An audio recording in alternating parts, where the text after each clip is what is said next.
I wish you could see how hard these women are working. They really do have a desire for something bigger. I had a full-time job in 2025, and there was a moment where I really needed to work on my mental health. Like, that was first priority, and I wasn't initially going to do that. I was going to put my job first. But because of that process, I still lost my job because I took too much time off, and it was all just suddenly on my plate, and I had never expected that to happen. And I think a lot of us don't realize how close we are to homelessness, because it really was just like that for me. I was embarrassed for a while, and now I'm like, I've been homeless. So what? There's tons of stigma. It's funny, there's hierarchy in being homeless, but I feel like out of everybody I met, like a third were struggling with drug issues, although I don't know that it's possible they got those drug issues when they became homeless. A third were struggling with mental health issues, and then a third were like me, just bad luck. There is just such a stigma that homeless people are basically drug addicted criminals, and it's just not true. Like, most of the people I met were not. They were just struggling. Were having a really difficult time. And then it's really hard to have everyone around you treat you like you're a bad person simply because you don't have a home. The women that are living in our house, the women that are participating in our program, are an investment worth making. I mean, these are people that are out there doing everything they can with the resources that they have. They just, in some cases, they don't know what's missing. In some cases, something hasn't been working and they're not really sure what that is. And, because of the way that we have structured our program, sometimes we're able to catch those things that they maybe missed. Everyone who walks through this door has an opportunity to decide what they're going to do with this time. And it's up to us to help make sure that this is the bridge that they needed to get to the other side. And so if they come in with the willingness, we come in and we create the opportunity.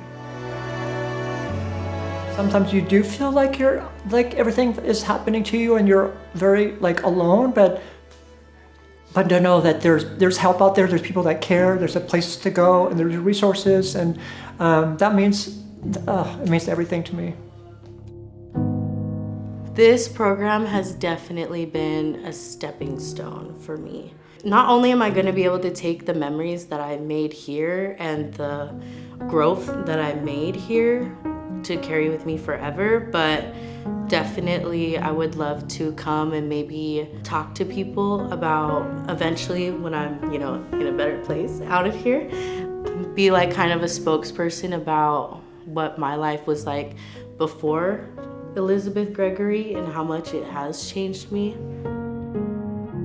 I would be in such a different place right now if I didn't have this. I don't really have family that I can rely on or any other extra income. And also to live in a house with other women makes me feel really safe, and I'm at least glad that I have a place to live. That's everything. That's my survival.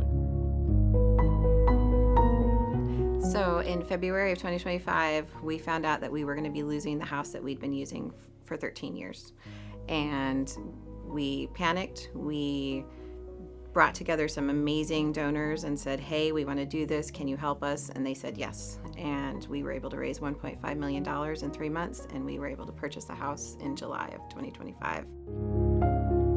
Our organization is always looking for unrestricted funding, unrestricted gifts that we can use in any way that we need it at any moment. And that could be utilities for the house. That could be maintaining the boiler. That could be buying laundry detergent and dish soap for the house. There's lots of expenses on top of our staff time that go into making sure this program is great and making sure that the women at the house have everything they need. I think people don't realize that you need a lot of steps to get out of homelessness. What the Transitional House gave, I think, was just real stability, and even just a little bit of starting to get back in the practice of knowing you had to pay rent every month. But when I paid my rent every month, I knew I was safe for the entire month, and that's just such an amazing feeling. And so it provided just a safe space to help you get to the next step, and that's just really needed.